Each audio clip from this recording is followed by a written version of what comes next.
You are watching the number one podcast in the whole entire YouTube wrestling community, and I'm one of your hosts, Juan.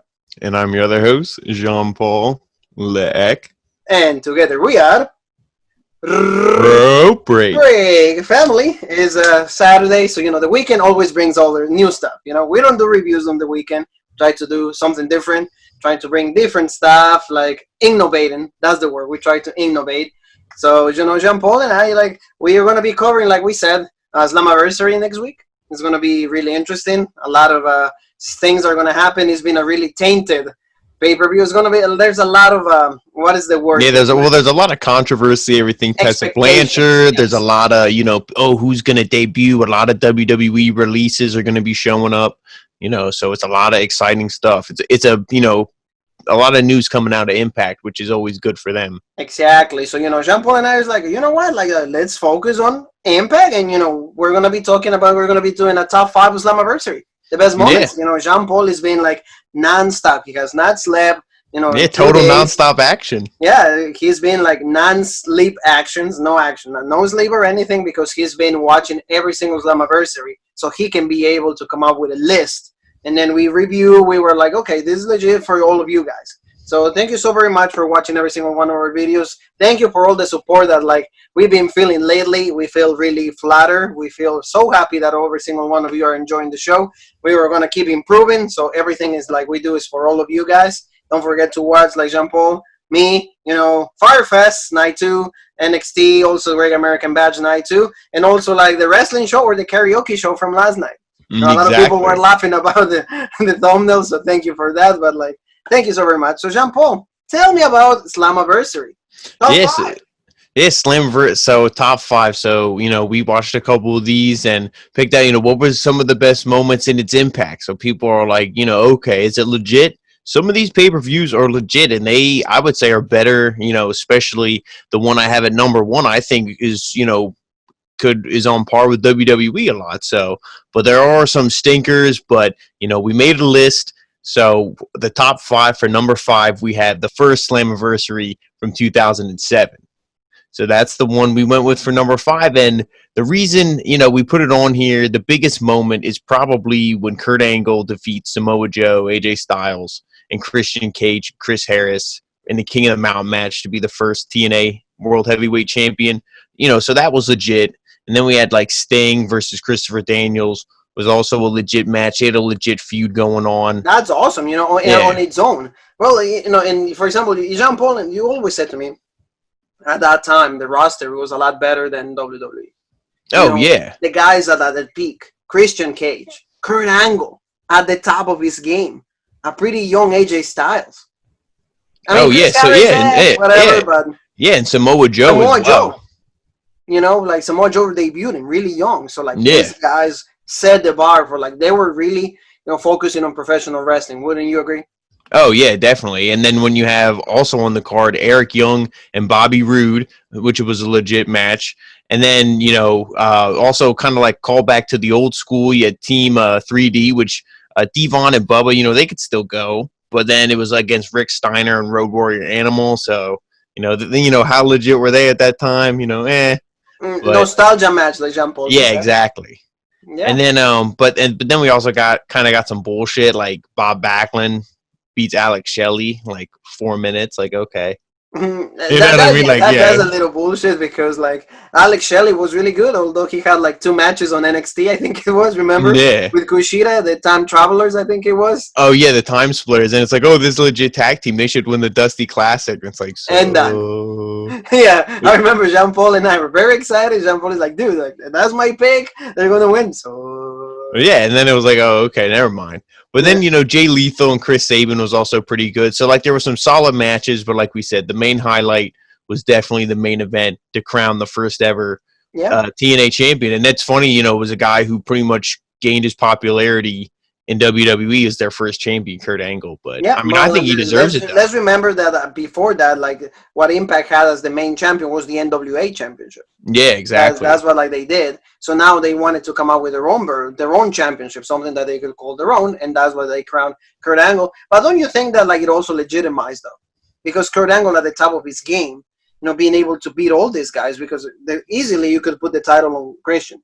Oh yeah, and Easily Christian was Samoa Joe. Yeah, and Christian was the NWA champion there in TNA. But, Kurt Angle, like you said, he was the most legit guy. He was at the top of his game. I don't care what anyone he says. A lot of people will agree with me that he had his best matches in TNA. He had legit matches in WWE, but in TNA, the stuff he was doing was insane. And I think he deserved it. He was in the TNA Hall of Fame as well. So, he deserves everything that he got in that company. Exactly. No, man, and it's cool. And you definitely hit the nail on the head. He legitimized it. Yeah. And I remember just when he showed up on Impact, and his music was, I don't know if you. Oh, his new music was on TNA. It's a little better, right? Because you hear like. Yeah, dude, like, it's legit. Yeah, so Kurt Angle is he became more of a badass. Yeah, because in WWE everybody's like, you suck, and he's like, used to the you suck, but Kurt Angle, like you said, at that time, I will say 2007, 8, 09, I would say up to that, the best wrestler in the world. Oh, definitely. Best wrestler in the world, no doubt. Those rivalries, like you said, Samoa Joe, AJ Styles, even Christian, no doubt. Absolutely the greatest matches of his career. Exactly. So, Jean-Paul, take me to number 4 spot. Yep, and then number 4 is the first ever Slammiversary. So this one, we put on here because it was the first ever. There are some good matches though. There's a lot of some X Division match with Shark Boy, The Amazing Red, Delirious, Elix Skipper. Who else is in there? Jared Clark and Zach Gowen. So that was a pretty good match. Zach Gowen? Yeah, I like Shark Boy and The Amazing Red. I think they're legit. I just love Zach Gowen because of the days of the Ruthless Aggression. And you know what? Bringing back a little bit of the Ruthless Aggression is special. They never mentioned Zach Gowen. Yeah, are they bringing that back or is that done? No, I think they're going to do more episodes, I think, yeah. Oh, okay. But, Zach Gowen was legit. A lot of people got behind that character because of, he didn't have one of his legs. He had a prosthetic leg.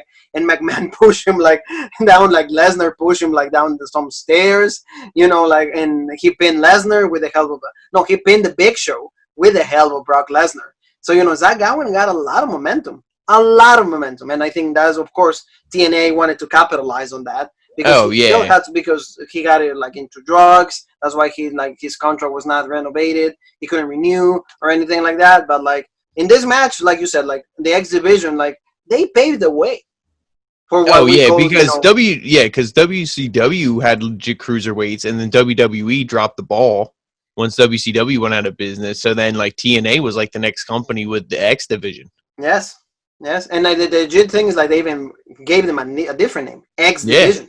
Yeah, and then because they even had guys, it wasn't weight class because big guys could be in the X Division. Samoa Joe was the X Division champion, and they created the matchups. Yes, it wasn't just limited to the weight class. Yeah, and the main event is pretty cool too, right? Jean-Paul is Raven against I think it's AJ Styles.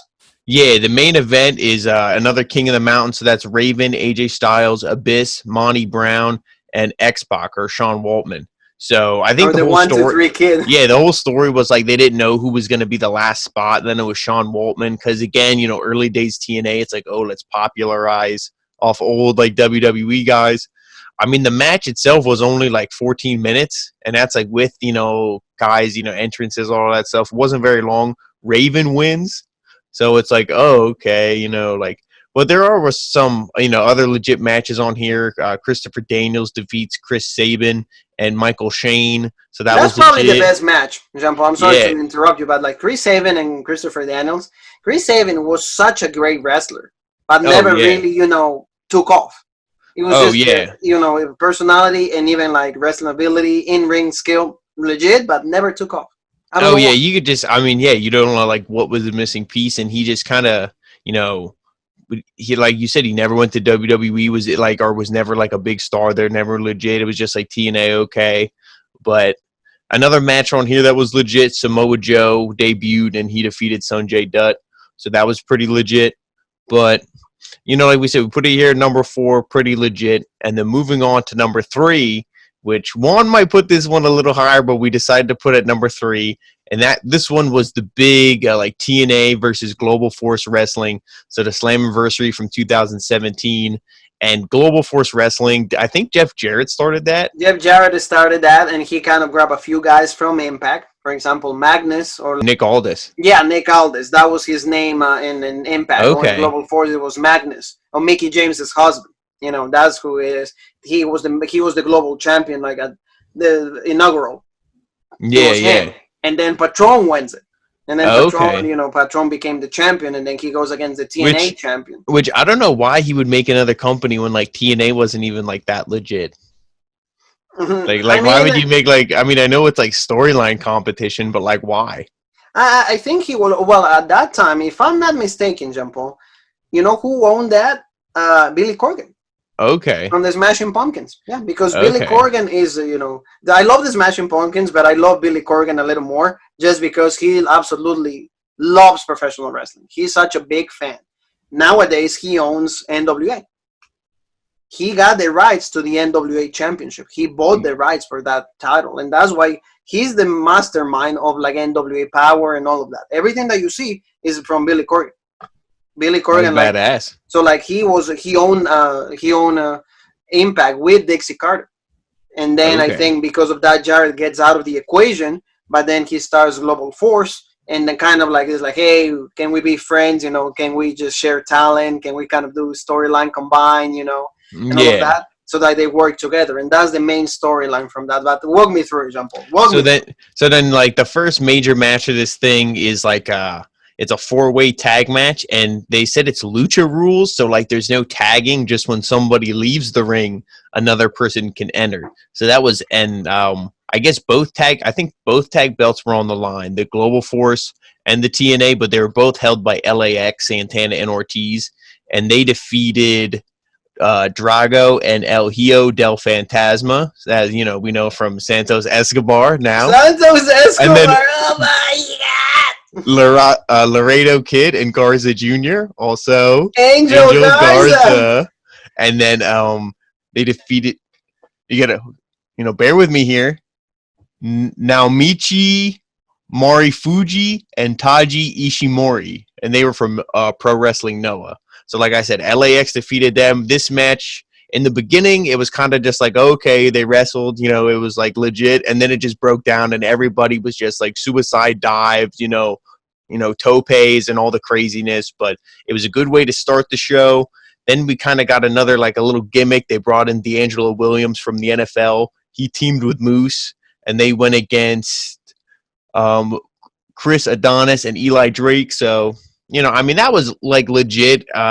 D'Angelo Williams did okay, but he like missed the spot where he was supposed to dive through the, hit Eli Drake through the table. He just like hit him, and they both rolled off the table. that was kind of bullshit. But let me ask you something before you carry on, Jean-Paul, because like I need your thoughts on this.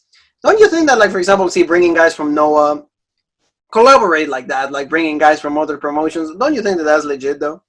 Oh, it is. It made it feel legit, and it gets eyes on the product for both ends. It helps everybody.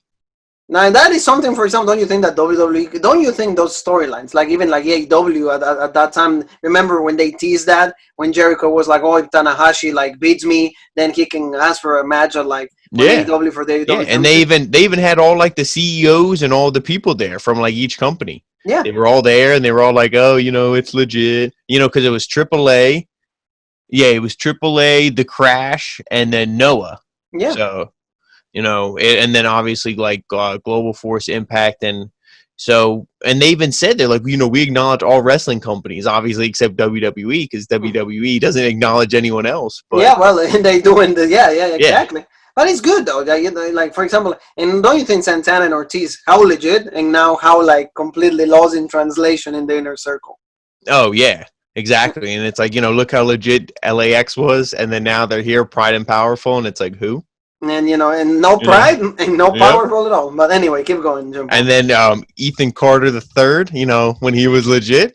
EC3, yeah. He had a strap match against James Storm, and that was him. He's like, I'm going to knock down, you're pretty much the last guy who's been, the last old guy here, and he's like, I'm going to take you out. And that was a legit match. EC3 wins, which I thought James Storm would win, and it'd be like, no, he holds on.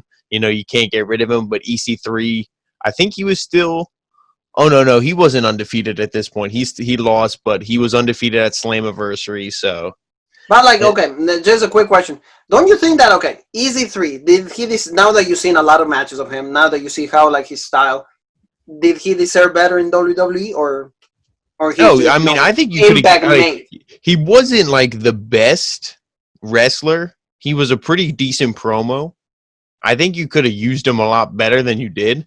I don't think he ever should have, maybe been WWE champion, but he was more deserving of that than Jinder Mahal. Oh And yeah. Jinder Mahal is WWE champion, so I don't. Yes, that opens. Yeah, that opens. But I Like, mean, the I chances could for have easily everybody. seen him being like an IC champ, or you put him with somebody. He could have been a tag champ easy. I definitely could have seen that, not just like job to John Moxley for 3 weeks and then done. Yeah, no, it's true. It's true. Anyway, Jean Paul, keep going. But then a legit match, probably one of my favorites on the show, was Sanjay Dutt against Low Ki in a 2 out of 3 falls match, and that was legit. The story. This was Low Ki wanted his rematch to get his title back, and it was legit because I was like, oh, they're probably just gonna give it right back to Low Ki, but because Sanjay Dutt, the ultimate underdog, but he retains here, so that was legit. And then the unification match for the Global Force Wrestling and the Impact Wrestling Women's Champion, Sienna actually defeats Rosemary, which we both said is bullshit. It We is wish bullshit, 'cause Rosemary. Rosemary's legit. Yeah, she's. I mean, I love the gimmick. Like, she gets like super kicked in the face. She falls down and then she like leans right back up. It almost reminds me like the Undertaker. Yeah. Like when he sits back, and I Rosemary's love just the gimmick. awesome. Oh, I love Rosemary, the like, is gimmick. one of the best. Like, it's very similar to kind of like the female Undertaker. No, Like, definitely. really, really legit. Because she's always in character. Because now she's more of a human. Right now, I'm telling you, 2020, she's more like a human. But like, she's always wear the face paint and all of that. Rosemary is just amazing. So. Oh yeah, I agree. And then the main event, which was legit, but then what happened afterwards kind of tainted it and made it a little bullshit, and that's why I have it a little lower on the list, is Alberto El Patron defeats Bobby Lashley, or just Lashley, and that's a unification for the Global Force and the Impact Champion. And what's so legit? Like, his whole family gets in the ring. Lashley's just in the corner, like, so, with his hands in his head in his hands. And his dad's even wearing his mask, and he hands him both the belts, and it's legit. And then, unfortunately, domestic dispute, against Paige, and he has to forfeit And the belt. done. Yep, and done. And done. And then he no-showed a show, and they released him. And I'll tell you, like, from my perspective, Patron is, Alberto Del Rio, aside of like whatever, aside of like he beats women, aside of like all his problems, a lot of all the controversies, he is the most complete wrestler, as a Latino. Oh, he's legit in the ring. It's just, like, personally, he's the most complete. He's imagine like, Jean-Paul. He's not Rey Mysterio, sure, like, yep. But he can do moves. Yeah, he's tall. He can do lucha. He's tall. He's strong. They even said in this match, because the whole match is like, oh, like Lashley, like, you see how big he is, but he's even more impressive in person. And then as the match is going on, they're like, well, we got to say the same thing about Patron. They're like, he's impressive too. When you see him, he's not a little guy. He's not a slouch. To me, the only bullshit is the Crozon breaker. Like, he's like, to me. That, and then I don't like how he does like the coup de grace, like when they're draped over the ropes, he just like stomps them. Oh yeah, okay. Yeah. That's like, and who I think, and see, that's a move that like a lot of Mexican guys imitate. Also, like, I think Penta does the same move. Even Mysterio does the same move. So like, but like you said, Patron, he could have had like, if you could say that like he had an amazing career because he was champion everywhere. Yeah, and clearly they were pushing him. If they if they're gonna have you be the first unified champion, clearly they're gonna push you. But his own personal bullshit kind of just screwed his career up. His demons, like, like, and that's why he even tried to go back to WWE, and Vince, Triple H were like, no. And well, like, he called Triple H like the big nose dude, or like, but then he called a couple years after this, probably like 2018, 2019. He's like, so. Well, like, yeah, he said, like, I remember he saying, I'm really close to come back. It's like they're gonna treat me well. It's legit, and then it's like all this. Oh, and I'll tell you the main reason also. See, Raw Break is just about giving you the best information, family. I've saw in a pretty good documentary. The main reason they don't bring him back is because Paige is still working for them. Oh, yeah. So they want to keep them separate. They want to do Offspring. You got to keep them separate. Anyway, yeah, there you go. That's why they don't want to do it. But Patron is legit, but unfortunately, you said his own bullshit is end up screwing him up. Yeah, exactly. And So then give me number 2, Jean Paul. so number 2, we have Slammiversary from 2016, and this show was headlined by the knockout or tap out Drew Galloway versus Bobby Lashley, a match that we recently saw. Backlash. Yeah, and then also the second main match was Matt Hardy or Broken Matt versus Jeff Hardy in a Full Metal Mayhem match, and that to me, we always say WWE has legit video packages. Go and watch this video package for this match. The way they set it up, Rebby Hardy gets involved. You just see how Matt blames Jeff because Jeff hurts himself. They have to forfeit the titles right after they lose them. He's like, you keep hurting the team. I'm the only legit one. I build this up. I created it, and you screw it up. And then Matt becomes broken, and then that's like leads down the path. So that, to me, just for, we always say Impact does the broken gimmick legit. They're the ones that like started it, but see, I think what it is, Jean Paul, is like they gave Matt Hardy all freedom. It's like, all right, you do whatever the hell you want with it. We just go with it. Mm-hmm. Even after that match, Jean Paul is when I'm pretty sure after that is when he goes to the Lake of Reincarnation, and then Brother Nero is born. Yeah, because he keeps calling him Brother Nero. And see, when I was watching this, because obviously this is from 2016, but I watched it before seeing the spoilers, and so I was watching it. I thought Matt Hardy was going to win. I'm like, oh, the story's setting it up, but Jeff wins. Swanton through 2 tables sitting next to each other on the outside, and Matt kind of walks away, and commentary's like, what's next for him? So like you said, he probably goes to the Lake of Reincarnation and all that. And that was legit. Like I said, the main event, Bobby Lashley actually beats Galloway. And it was like, but Lashley, when you hear that, and you're like, but he's so bullshit in WWE besides recently, but you watch all him in TNA. I don't care what any of these haters say, like, oh, he's not legit. No, he is legit in TNA. Yeah, they treat him like what he was a big deal. Yeah, they made him legit. Deal. But he's always been a good wrestler. Maybe bullshit promo, but he's always been a good wrestler. Yeah, exactly. But some other undercard matches on here that were pretty legit. EC3, he defeats Mike Bennett in a rematch because Mike Bennett was actually the first one who ended EC3's undefeated streak. EC3 defeated like Kurt Angle, Sting. He lists a bunch of other guys, Bully Ray. But Mike Bennett was actually the first one in, which is Mike Kanellis. Who? The guy who is a cut on WWE. Champion. Yeah, is that loser? Yeah. But then the guy that loses the championship to his wife. Yeah, exactly. And then and they're gonna come back, Jean Paul. They're gonna come back. Hey, the money's too good. Why wouldn't you? Yeah. But then another undercard match that was legit. James Storm, he defeats Braxton Sutter or the Blade. And Sienna defeats Gail Kim and Jade, Mia Yim. So that was a pretty legit match too. So that was for the Knockouts Championship. So Sienna wins that. Before the days of Keith Lee.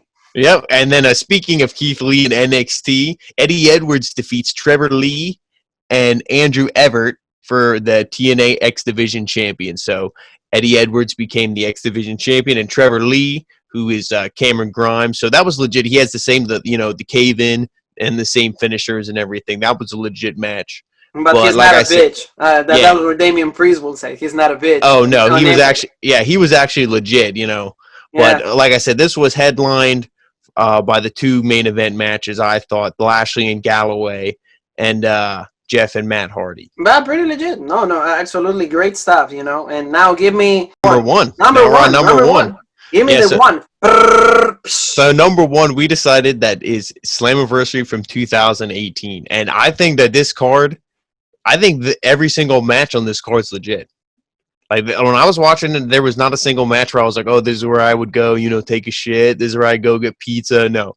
They're like, all these are legit. And it starts out legit with Johnny Impact, and he defeats Phoenix and Taiji Ishimori and Petey Williams. Petey Williams actually filled in for Rich Swann. I think this is when he had that where he was, smacking his girlfriend in the car or whatever he was doing. Well, that's and who's the girlfriend? Soo Young.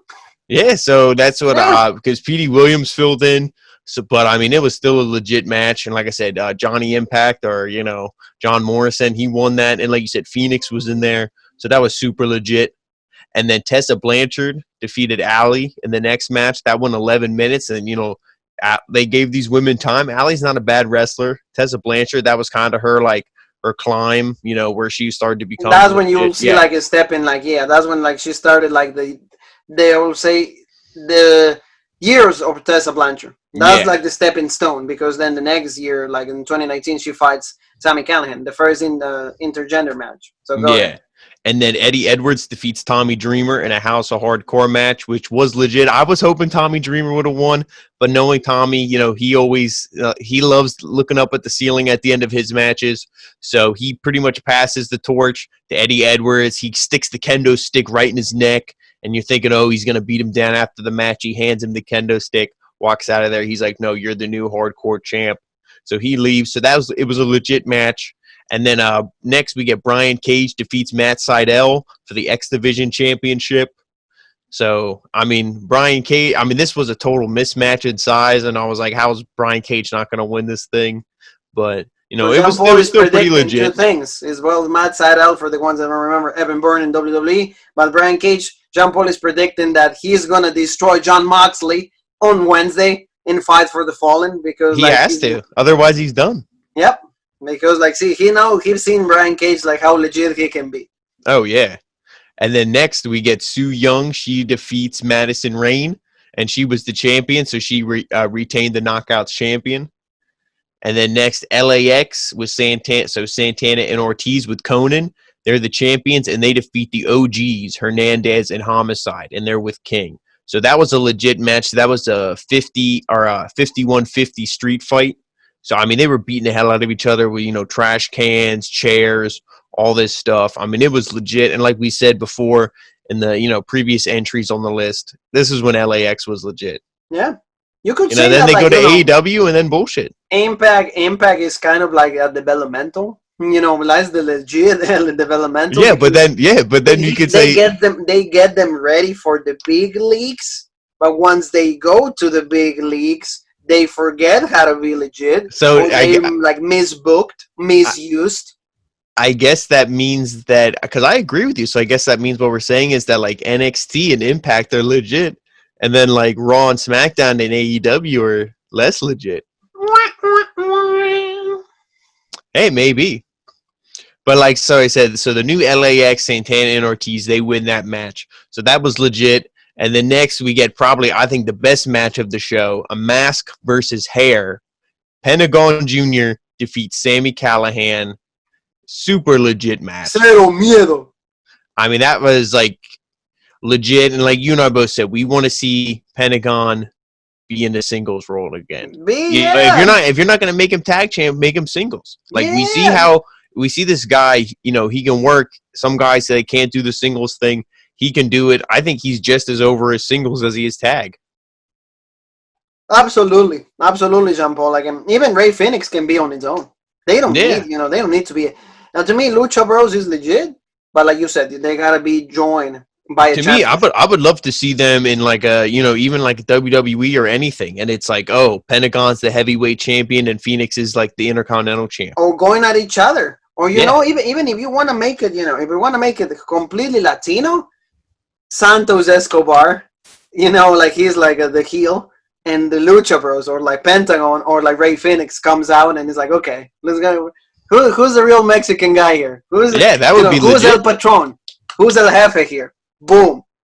Do it like that, like that, because the Lucha Bros amazing, but like you said, like you're wasting the singles by putting them in attack. At least that's my opinion. And this guy proved that he can go. They proved to hardcore. Sami Callihan is insane. They were taking like railroad spikes to each other's heads, the chair shots, everything. I love how when he kicked out of the package pile driver, Sami comes up and he just has like spit flying all out of his mouth. His face is bright red. Like visually, they sold this thing. How intense it was. Like I said, Pentagon wins. Phoenix comes out. They have the shavers and the buzz, and they shave his head. Done. So that was legit match, and it leads us to the main event. Austin Aries, the champion, going against Moose for the Impact World Heavyweight Champion. Unfortunately, in my opinion, Moose loses here to Austin Aries, but it was a hell of a match. It's a great, and Moose is now He's consolidating himself now. He's actually then, because they brought back, like I said to you, the TNA World Heavyweight Champion. He carries that championship. But Moose is in the rise. His promos are good. He's a really great athlete. He's a guy that wins over Shamrock. Hard to Kill, that pay-per-view that we review. Yeah. He's Rhino. over with the crowd too. Oh yeah, he's over. Yeah. So now let's talk very brief, Jean Paul, before we go. So matches that are gonna happen on Slammiversary, next Saturday that we will be covering as soon as the show is over. You'll see, the best blonde in sports entertainment, Jean Paul Egg, and the brother of Ray Phoenix and Pentagon, the missing brother is Juan. And tell me a little bit about now that you've seen Sami Callihan and Ken Shamrock tag teaming going against the North. That's going to be a great match. That's going to be a great match. I think that, Sami Callihan is, awesome in the ring. His gimmick is good. Now he has, a weirish, for example, you see, the hacker that they had on SmackDown. Where, you see the screen split and everything, and boom. And Sami Callihan's right there. It's oh. And he's I don't even know what I'm helping you out, Shamrock. Now, I was gonna say I'm not up to date with the current storylines, but I could see that the North wins that, and then maybe you have Sammy and Shamrock feud, unless they've already done that. Yeah, they just feuded a little bit, but I'm just actually seeing a title switch. I'm seeing Sammy and Shamrock. Maybe they'll do Stone Cold and Shawn Michaels, where they hate each other, but they're tag champs. Yeah, kind of like that. And Ken Shamrock is always legit. He's always good. Oh I agree. He beat him in Rebellion. Ken Shamrock beat Sami Callihan at Rebellion, so Sammy's also knows how to do business. Tell me a little bit about a girl that we used to love, but not so much. Jordynne Grace, the TNA Knockouts champion, going against the Virtuosa, Diana Purrazzo. I mean, I think if you want to make a star, because Jordynne Grace is over there. All the women who are established in TNA are over. Purrazzo, she's new there. I mean, she's, and she wasn't that over and that legit in WWE, at least presented in that manner. Yes. So if you want to present her in a way where it's she's a threat and she's legit in the Knockouts division, make her the champ. Oh yeah, I think that's what's gonna happen actually. So you and me, we have that. We're not gonna be competing for the WWE Championship because that's WWE. You guys will see that there will be previews and predictions for Extreme Rules Horror Show. This time is Impact. See, we never sleep. So Bailey, do not copy our phrases.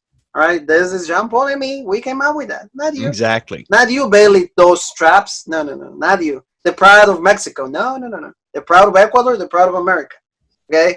Get that, honey. Get that. That's right. So Jean Paul, now kind of the main event is going to be Ace Austin. It's going to be Trey. It's going to be Eddie Edwards. Now that you've seen Eddie Edwards, will you put him in maybe potentially winning that championship? Oh, yeah, and they even said in his match, watching it, they're when he won the X Division championship, they said he won the X Division, but there's no reason that this guy, he wins that today, and then in the future he could be the, Impact heavyweight champion. He was also an Impact champion. He was also, he beat, I think he beats EC3. I think he beat him for the championship, or he beats Lashley. I don't remember who he beat, but he was a former champion. But it's going to be also a surprise entrance because it's going to be a former TNA Impact champion. So it could be Bully Ray, could be Eric Young, could be Sting, could be Kurt Angle. So I predicted Sting in a wild chance back in what was that? Double or Nothing. Double or Nothing. Predicted Double or Nothing. So I thought the Sting there. I'm not going to be a fool again. I hope I am wrong, and I hope it is Sting. I see it being Eric Young. A lot of people said Eric Young. That's a spoiler in the rumor that he's going to be, back. I could see him being in that match. I don't see him winning it. To me, it's tough to say. Like I said, I'm not really familiar, who's there. But, I mean, I guess I'll go out on a limb, and I'm going to say they're going to try to make the most news. So whoever the surprise entrant is, I'm going to say I will say, I don't want him to be Bully Ray, but he might be him. Because he's not under contract of Ring of Honor anymore. He's a free agent. So he might be Bully Ray, but I don't want him to be.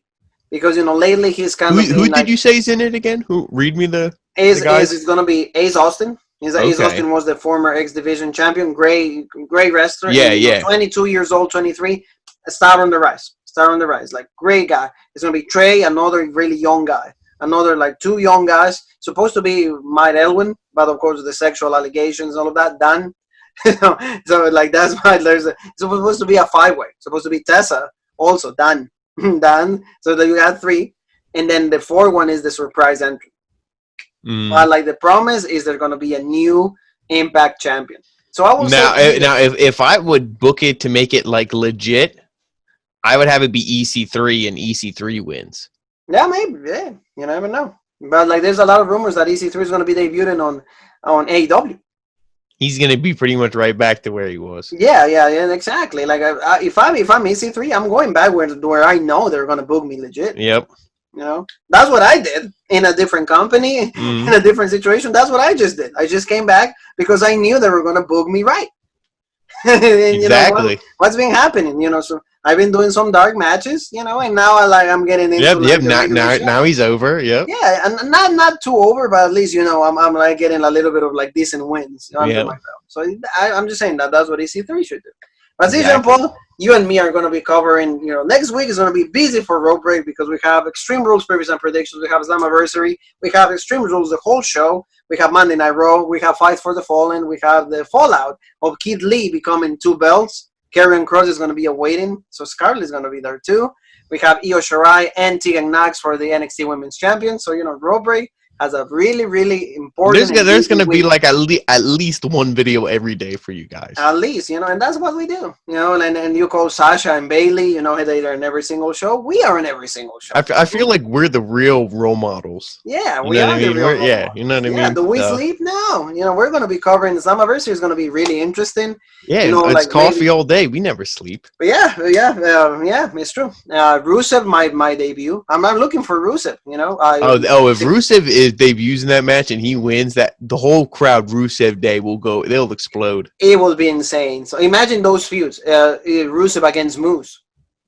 Rusev against Eddie Edwards. Rusev against, all of those guys that they have. Ken Shamrock, Sami Callihan. Yeah, Sami Callihan. RVD, yeah, anybody. RVD, it's really cool. Even if Eric Young comes back. Because they'll present Eric Young legit. Well, and if he brings Sanity, he brings like Nikki and all of them. Oh, that would be legit. That would be so legit, yeah. Like Killian Dane is like so. Alexander Wolf, because he's probably out of a job. And well, like there's NXT UK's done. NXT UK, so yeah. But thank you so very much, family, and we hope you guys enjoyed the video. Like we did something different, like we promised, and that's what we always try to do for the weekend.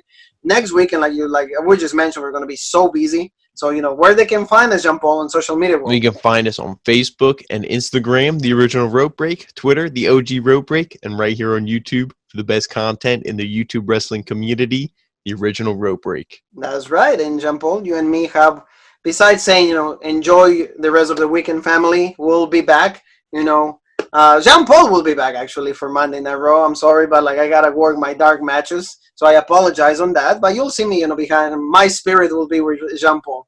Right there, right next to the chick that, he's enjoying right there. That's me right there. This is the short guy, that's me. So, Jean-Paul, you and me have one more thing that is left to say, and that is...